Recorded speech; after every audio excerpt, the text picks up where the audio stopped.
Okay, this is Lise. I am making candy boards for our bees for the winter for an extra supply of nutrition.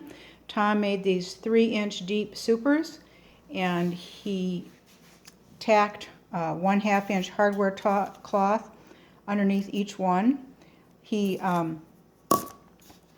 used 1/2-inch hardware cloth, and I taped parchment paper underneath so that the candy wouldn't stick to my surface.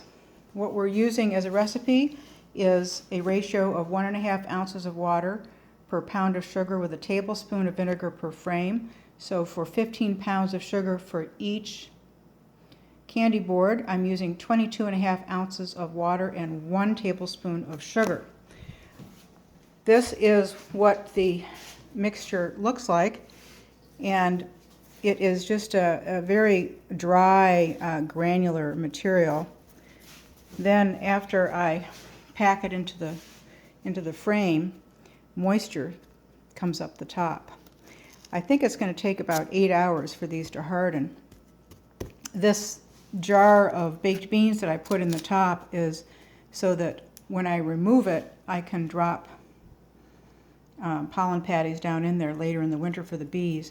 And we also drilled an opening on the outside, and we put a little block of wood in there to keep that from getting plugged up with candy. So we'll remove that when we're all finished. We're also going to use an emery shim underneath each of these candy boards, which is just a couple inch and a half shim that has an upper entrance for the bees to come and go from. It's a spacer between the candy board and the tops of the frames so that if the candy sags, it won't sag into the frames. Both this upper entrance and the emery shim entrance allow ingress and egress of bees in the wintertime, as well as an escape for the humidity that builds up in the hive.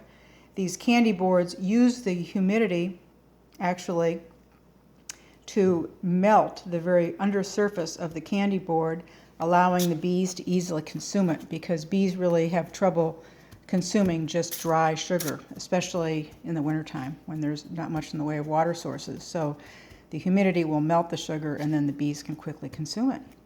So I'm almost finished with my project, and I learned about this at the Iowa Honey Producers Association meeting this fall in Cedar Rapids, and I'm very excited to try this. Thank you very much.